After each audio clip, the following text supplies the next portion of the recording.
लागी बजा रहा भाई गुरु वही पूजा है घरा के आई गुरु गुरु आई बस भाई जरे अब तो है भाई कार रोवट रहे का बाम्मा अब रोवट रहे कसर से अरे ठीक है कौन गलती की है नहीं बोलता है अरे नहीं अम्मा पूजा है घरा ना घरा पूजा होती है दिनेश अरे तो ना देखा है कि का कसूर की है यही अरे अम्मा ऐसा कुछ ना है अरे रोवा ना अम्मा काहे रोवत है अम्मा पूजा होता है आज शुभ शुभ पूजा है अम्मा पूजा या गुड़वा धरता ही चुप रहा है।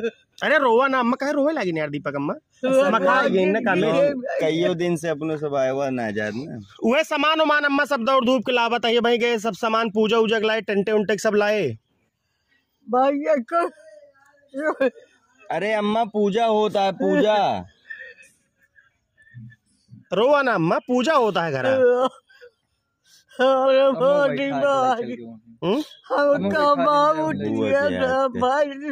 तो रोवा ना अम्मा शुभ शुभ पूजा होता है कैसे माँ उठी है हमें का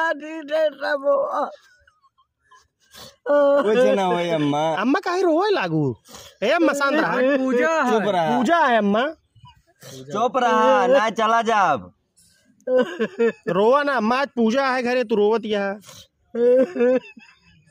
देखा था असल में बुआ की याद आएगी ना पंपोस का अम्मा की असल में आज प्रोग्राम है ना प्रोग्राम आई बिना जो है सब बुआ माता जी की याद कर ठीक है अम्मा हम सब तो वही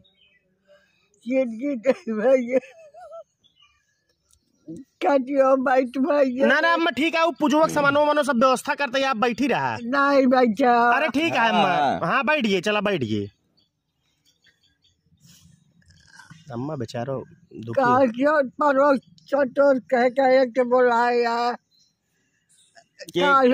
बोलाए बताऊबे ना बहन संतोष राम कौन गलती के कह रहे भाई हमसे नहीं बोला है अरे नहीं अम्मा असल में सब दौड़ धूप के सामान उमान सब लावत है ना तो ऐसी दिक्कत है अब कहे भाई अम्मा से चल के आशीर्वाद लेबे जो रहा है और क्या बेटो कुछ आँख ही देखा था सुनता अरे रोवा जी नम्मा फालतू परेशान ना रोवा ना बतावा न बोल हमारा सब नगर में रहवत है के ये सब में रहवत भाई अरे हम सब यही तोरे साथे की देख लीजिए आज 28 तारीख है पंपोज भाई के घर पे पूजा चल रही है सामान सब आकर रख उठा है आज प्रोग्राम भी है लगभग 150-200 आदमी का पंपोज भाई हमारे पूजा सुन रहे हैं लेकिन मेरे पास संतान नहीं है मैं संतान प्राप्ति के लिए भगवान सत्यनारायण का पूजन कर रहा हूँ इसलिए भगवान का पूजन करने से सत्यनारायण भगवान की कथा चल रही पंपोज भाई के घर पे जैसा कि पूर्वत है राजन ने भगवान के लिए पूर्वत जितनी विधि बतलाई गई है सब विधि बताया और सब सामग्री लिया साधु बनिया प्रसाद लेकर वहां से निकला अच्छा व्यापार करके अपने घर जाता है तो अपनी पत्नी से कहता है जो उसकी पत्नी का नाम होता है लीलावती अपनी लीलावती से कहता है कि सुनो भाग्यवान आज मैं पुत्र को प्राप्त करने वाला एक व्रत लेकर आया हूँ मतलब व्रत की जानकारी लेकर आया हूँ तो उनकी पत्नी ने कहा कि ऐसा क्या है जरूर बताइए उन्होंने कहा कि भगवान सत्यनारायण का पूजन करने से मुझे पुत्र प्राप्त होगा तो उनकी पत्नी ने कहा बहुत अच्छी बात है हम भगवान सत्यनारायण का पूजन अवश्य करेंगे मैं कल ही भगवान सत्यनारायण का पूजन करूंगा तो उसके पति ने कहा अभी धन नष्ट करने से क्या लाभ है अगर हमें संतान की प्राप्ति होगी तभी मैं भगवान सत्यनारायण का पूजन करूंगा तो जो राजा से प्रसाद लेकर आया था बनिया वो अपनी पत्नी को देता है पत्नी वह प्रसाद खाती है और ठीक भगवान की कृपा से 10वें महीने एक सुंदर कन्या प्राप्त होती है अच्छा कन्या के उत्पन्न होने से फिर कन्या के प्राप्त होने से पत्नी ने फिर कहा अपने पति से कि हे स्वामी हमने तो वचन लिया था कि संतान की प्राप्ति पर मैं भगवान सत्यनारायण का पूजन करूंगा क्या वादा करोगे तो उनके पति ने कहा कि इसकी बरही छठी में बहुत धन नष्ट हो गया है अब हम इसके विवाह के समय करेंगे अच्छा भगवान की पूजा को वो टाल रहा है अच्छा समय बीतता गया जो उनकी पुत्री थी वह चंद्रमा की कला के समान बढ़ती गई इसलिए उसका नाम पड़ा कलावती तो कलावती कम समय में ही सयानी हो जाती है तो अपने दूतों को बुलाकर साधु बनिए कहता है कि हमारी पुत्री विवाह के योग्य हो गई है एक सुंदर सा वर जो सुयोग्य हो जो अपने कुल का हो ढूंढ कर लाइए क्योंकि साधु बनिए बहुत पैसा वाला था बहुत रुतबा था, उसके पास नौकर चाकर रहते थे। उसने अपने नौकर को भेजा। अच्छा, समय बीता, 1-2 दिन के अंदर वो सब सूचना लेकर आए। एक सोनार का लड़का है जिसे वैश्य बोलते हैं, वैश्य का लड़का है जो कि कुलीन है। उस वैश्य के लड़के से इसका हम विवाह करवाएंगे। अच्छा, विधि विधान से उसका विवाह होता है।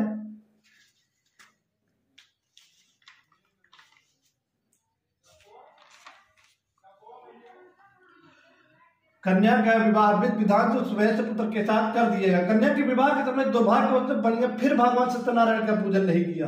भगवान उसकी निष्ठा पर बहुत रुष्ट हुए और व्यापार में कुशल साथ बनिया विवाह के उपरांत अपने दामाद को साथ लेकर व्यापार करने के लिए निकल गया। व्यापार करने के लिए निकल गया। दामाद को साथ लेकर जैसे ही रत्नसारपुर नगर में पहुंचा, सागर के समीप नौका किनारे लगाकर वह व्यापार करने लगा। रत्नसारपुर नगर के स्वामी चंद्रकेतु राजा थे। उस समय सत्यनारायण प्रभु जो कि रुष्ट हो गए, इससे 3 बार टाला है। भगवान ने 3 मौका दिया इसको, इसने 3 बार प्रभु की भगवान की कथा को टाला, व्रत नहीं किया तो भगवान नाराज होकर इसको श्राप दिए कि जा बनिया, तुझे भविष्य में अनेक कष्ट भोगने पड़ेंगे। भगवान की माया से श्राप तुरंत लगा उसको, और जहां पर व्यापार कर रहा था वहीं के राजा चंद्रकेतु का 2 चोर का उदाहरण करके भगवान जाते हैं और बहुत धन चोरी करके भागते हैं। अच्छा, धन चोरी करके ऐसे भागते हैं कि उसका सैनिक देख ले। सैनिक जैसे ही देखता है, दोनों सैनिक पीछे लग जाते हैं। सैनिक पीछे आते हैं तो वहां पर जहां पर ये व्यापार कर रहे थे वहां पर ये दोनों लोग सोए रहते हैं, ससुर दामाद सोए रहते हैं। वहां पर पहुंचकर वो धन का गठरी छोड़ करके भाग जाते हैं।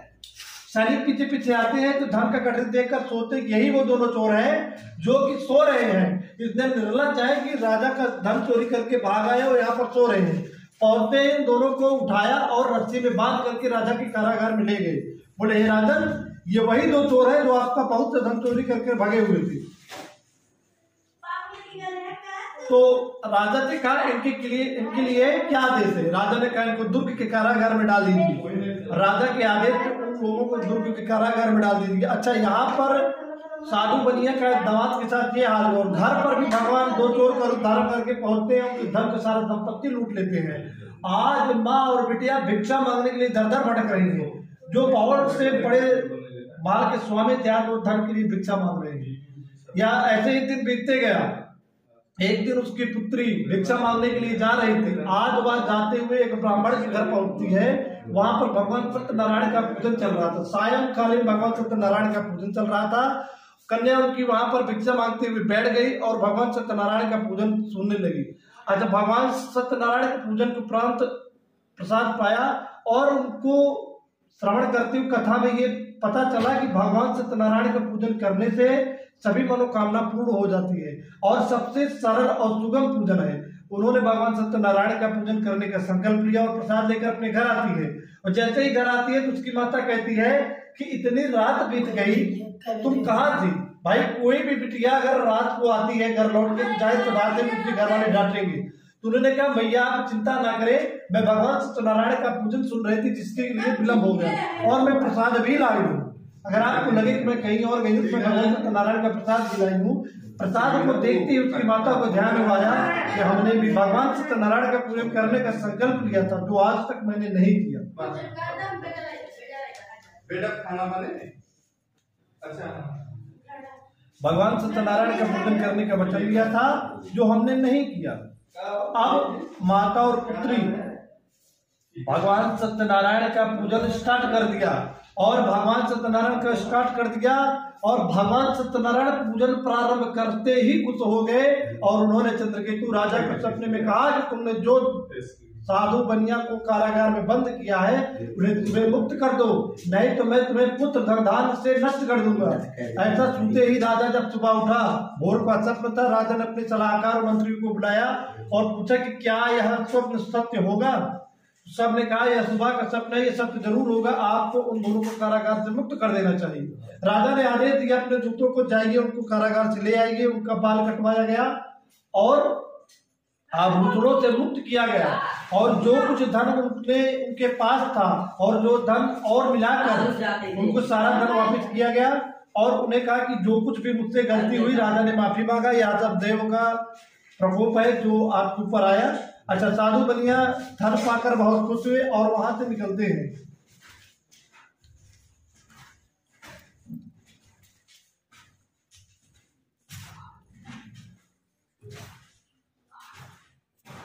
राजा ने मीठे वचनों से बनियों को सत्यनारायण भगवान की जय। लक्ष्मी नारायण भगवान को चढ़ा दीजिए।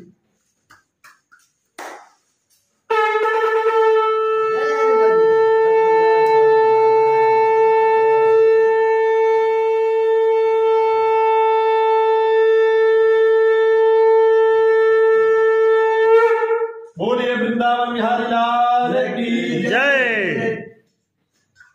चतुर्थ अध्याय।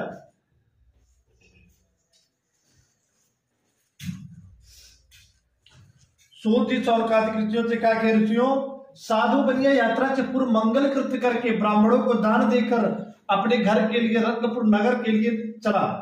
जब बनिया कुछ मार्ग चला होगा तो भगवान ने सोचा, अपनी नौका के पास जा रहा है तो भगवान ने सोचा इसकी परीक्षा लेते इसका मन शुद्ध हुआ कि नहीं।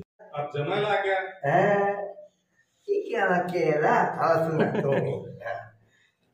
दंडी स्वामी ने कहा कि तुमने भगवान सत्यनारायण का पूजन करने का संकल्प लिया था और तुमने भगवान सत्यनारायण का पूजन नहीं किया, जिसके प्रकोप से तुम्हें अनेक कष्ट भोगने पड़े।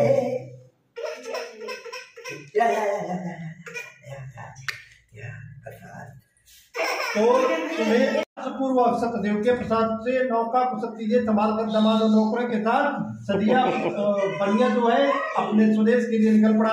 कुछ समय के बाद जब नौका नगर के समीप पहुंचती है तो बनिया ने अपने दूत से कहा कि जाओ, आप एक दूसरी नौका से जाओ, हमारे घर पर जाके कहना कि हम अपने दामाद के साथ बहुत सा धन लेकर अपने घर को पहुंच रहे हैं। तो एक साधु दौड़कर पहुंचता है वहां पर। अब वहां पहुंचने पर जब बनिया की पत्नी से कहता है तुम्हारे दामाद और पति बहुत सा धन लेकर वापिस आ रहे हैं, यह सुनकर वो बहुत प्रसन्न हो जाती है। अभी भगवान सत्यनारायण का वो घर पर पूजन कर ही रही थी कि उनके बनिया के आने का समाचार भी मिल गया। तो उसने अपनी पुत्री को आदेश दिया, पुत्री तुम भगवान सत्यनारायण का पूजन करो, मैं अपने पति का दर्शन करके आती हूँ। वह यह सुनकर भागती हुई जाती है और पुत्री का भी पति आ रहा है, इसलिए उसका भी मन भगवान सत्यनारायण के पूजन में नहीं लग रहा था। जल्दी जल्दी भगवान का पूजन किया और प्रसाद बिना ग्रहण किए बिना माथे लगाए वहां भी भागती हुई सागर के किनारे आ जाती है। अब जैसे ही प्रसाद ग्रहण नहीं किया भगवान फिर से नाराज हो गए।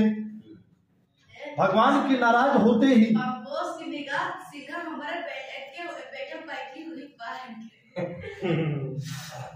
तो मैं शीघ्र पति का दर्शन करके आती हूँ। ऐसा सुनने के बाद जब बिटिया भी भगवान सत्यनारायण का पूजन अधूरा छोड़कर भागती है, वो भी भगवान का पूजन ना करके अपने पति का दर्शन करने के लिए जाती है।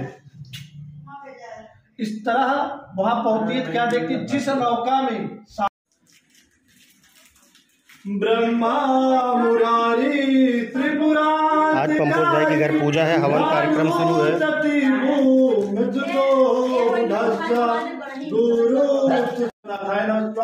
महाकालेश्वराय नमः स्वाहा, ओम सोमाय नमः स्वाहा, ओम द्रम्भगम दिजामाय कुंडे मुष्टिकधरम वरुण बंधनान चौरक्षी अमृता स्वाहा, ओम गणानां गणपतिं भवाय देवानां भवाय।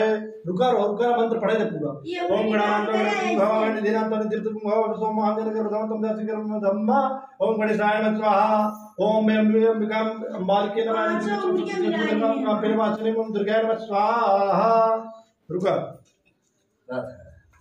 अब ये जान 108 आहुति हुई, 108 आहुति बहुत धीरे धीरे थोड़ा थोड़ा जान। 108 बार करेगा आप ऊपर, धीरे धीरे छोड़ेंगे। तो ध्यान दे, जो इसका एक पकड़ा था ना, तुमको बताओ तो इस पकड़ा हाँ ठीक है। बोले जय के नारायण भगवान की जय।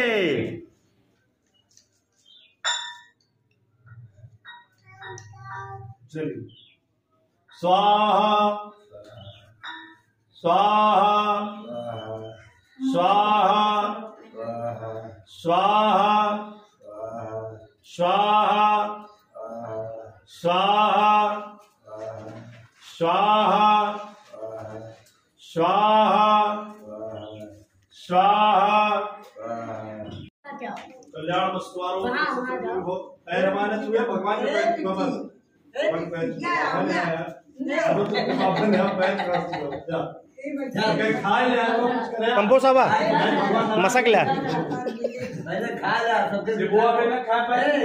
पंपोज भाई के घर सत्यनारायण भगवान की पूजा संपन्न हो गई है। आरती दिखा रहे हमारे सुभाष चाचा हैं। पंपोज साहब सबके पैर छू के आशीर्वाद ला भैया। आवा पंपोज साहब यार। अरे भैया बाबू हरे कथा सुन ली ना। बाबू हरे पैर छुआ। कामेश भैया इधर पैर प्रधान जी के पैर छुला। प्रधान जी के जल्दी बिया हो पंपोज भाई तो ला जा सबके पैर छू के आशीर्वाद ला। सबके पैर छू के आशीर्वाद ला पंपोज।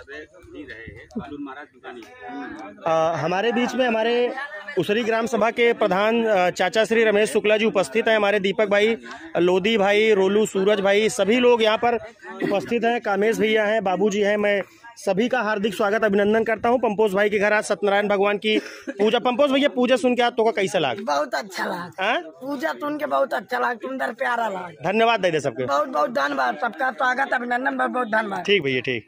बहुत बहुत धन्यवाद।